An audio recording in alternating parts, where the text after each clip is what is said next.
Oke pemirsa dan aturan dan tahapannya tadi memang sudah dipaparkan. Nah kini kita akan coba kembali tanyakan, cross check ke Kasibinnya Subdit SIM di Trigiden Korlantas Polri bersama KBP Faisal Andri Pratomo yang sudah bergabung bersama dengan kami. Selamat pagi Pak Faisal. Selamat pagi Pak. Selamat pagi. Mbak. Ya Pak Faisal, kalau tadi kan informasinya katanya masih banyak warganet yang tidak setuju dan tidak tahu bahkan ada aturan baru ini. Sebenarnya sejak kapan aturan ini efektif akan dilakukan? Baik, terima kasih. Jadi untuk apabila ditanyakan sejak kapan efektif akan dilaksanakan, jadi sejak adanya Peraturan Kepolisian Nomor 2 Tahun 2023 yang sudah diundangkan Februari lalu, kita sudah mulai bergerak untuk mengimplementasikan, tapi belum langsung ke masyarakat. Jadi sekarang ini kita dalam tahap sosialisasi, kemudian kita juga tahap untuk penyempurnaan sistem. Jadi kita tidak mau nanti ketika ini berjalan, itu masyarakat dirugikan. Jadi karena tujuan dari adanya aturan ini kan adalah untuk mengurangi kecelakaan sehingga menciptakan Kamsel-Tipcar yang baik dan kembalinya adalah untuk kepentingan masyarakat itu sendiri. Jadi kita sambil membuat peraturan Kakor Lantas Polri yang mengatur tentang bagaimana pelaksanaannya, kemudian kita juga bekerja sama dengan lembaga Kementerian Tenaga Kerja maupun Kementerian Pendidikan untuk memastikan bahwa memang surat verifikasi maupun sertifikat itu dikeluarkan oleh benar-benar lembaga pendidikan mengemudi yang terakreditasi. Jadi untuk saat ini kita masih tahap sosialisasi dan kita targetkan ini akan bisa dilaksanakan nanti di awal tahun 2024 gitu. Oke Pak Faisal, kita akan coba ini ya Pak breakdown satu-satu ya Pak ya, karena kan juga masyarakat dari responden kami yang sudah kami kumpulkan mempertanyakan syarat A buat apa sih, syarat B buat apa sih. Nah mungkin yang pertama mengenai sekolah mengemudi dulu Pak Yasmin, Bapak sudah jelaskan tadi Pak, mengenai sekolah mengemudi, itu apakah semua sekolah mengemudi itu punya kemampuan atau punya kapasitas untuk mengeluarkan surat itu bahwa memang kita sudah lulus itu. Karena kalau dari pengalaman saya dari Jogja Pak, kebetulan ada beberapa lokasi yang tidak kemudian memberikan surat rekomendasi itu. Begitu cuma dikatakan selamat lulus, diberikan kwitansi, udah begitu saja.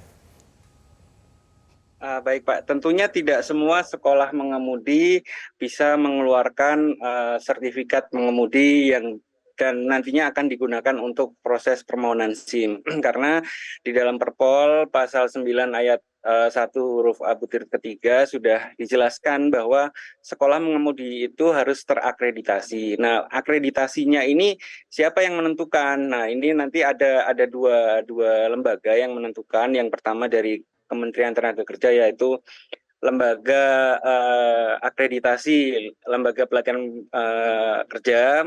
Kemudian dari Kementerian Kemendiknas adalah Badan Akreditasi Nasional. Jadi sudah ada lembaga sendiri yang mengatur mengenai akreditasi. Jadi kita bekerja sama, kita terus melakukan komunikasi dengan pihak-pihak terkait untuk memastikan hanya lembaga pendidikan terakreditasi yang bisa mengeluarkan sertifikat tersebut dan bisa digunakan untuk permohonan SIM. Gitu, Pak. Oke, berarti nanti menjadi pilihan masyarakat ya untuk memilih preferensi sekolah mengemudi mana yang akan dituju. Nah, Pak Faisal saya juga mau tanya, ini kan juga akan dilampirkan kesehatan jasmani dan rohani. Nanti bentuknya seperti apa Pak? Apakah kita harus medical check up dengan lengkap, lalu juga ke psikolog atau mungkin ke tempat yang harus mengeluarkan kita tuh memang sehat secara jasmani dan rohani begitu? Baik, kalau untuk terkait kesehatan jasmani dan rohani itu juga itu merupakan syarat sebelum pemohon melakukan permohonan SIM. Jadi kita juga bebaskan kepada pemohon SIM untuk memilih ke dokter mana. Jadi intinya adalah itu dokter menyatakan bahwa yang bersangkutan ini dia layak untuk mengendarai sehingga dia punya kesehatan jasmani. Dia punya kesehatan rohani yang dokter yakin bahwa ini layak untuk mengendarai, baru dia bisa memohonkan SIM. Jadi kita tidak menentukan harus di dokter mana. Yang penting dia ada rekomendasi karena kita juga ada persyaratan-persyaratan terkait apa sih yang harus diteskan, tapi itu bukan di Korlantas Polri ya, itu adanya di ketentuan itu ada di Pusdokes Polri, gitu.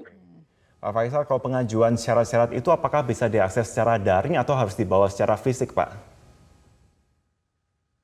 Pengajuan syarat-syarat itu kita sekarang sudah meluncurkan adanya SIM nasional presisi. Jadi untuk SIM nasional presisi itu ada namanya e-Rikes dan aplikasi e-Rikes dan aplikasi e-Pesi. Jadi masyarakat yang ingin mengakses untuk kesehatan maupun jasmani maupun rohani nanti bisa menggunakan aplikasi tersebut. Jadi tidak harus datang secara fisik, namun juga bisa menggunakan secara daring. Walaupun nanti untuk pemeriksaan kesehatan setelah mendaftar secara online harus mendatangi dokter yang ditunjuk yang di situ untuk melakukan pemeriksaan. Karena pemeriksaan jasmani tentunya tidak bisa melalui daring ya Pak untuk pemeriksaan fisiknya begitu Pak. Nah, Pak Faisal, untuk ujian prakteknya nih, kira-kira ada materi uji yang baru nggak nantinya?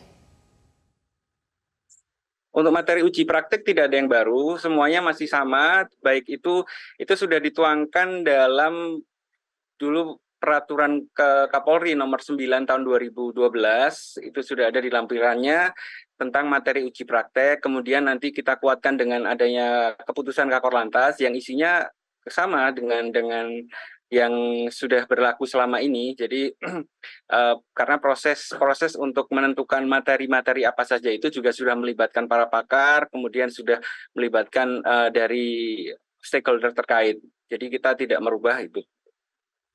Pak Faisal, misalnya ada orang yang mengajukan, kemudian ditolak atas alasan mungkin jasmani atau rohaninya tidak sehat, apakah bisa mengajukan lagi setelahnya? Bisa. Jadi ketika jadi yang perlu dipahami adalah kesehatan jasmani dan rohani itu dilakukan sebagai syarat administrasi. Jadi yang bersangkutan punya surat kesehatan jasmani dan surat kesehatan rohani dulu, baru dia datang ke kantor Satpas untuk memohon SIM. Jadi kapan saja dia punya surat kesehatan itu, pemohon bisa melakukan permohonan pendaftaran SIM gitu Pak. Oke, berarti sifatnya bisa berulang ya daftarnya ya. Baik, semoga ini bisa benar-benar dipahami masyarakat juga melalui kami juga saat ini juga. Terima kasih banyak Kasibinnya Subdit SIM Ditregi dan Korlantas Polri, AKBP Faisal Andri Pratomo sudah bergabung bersama kami. Terima kasih Pak Faisal.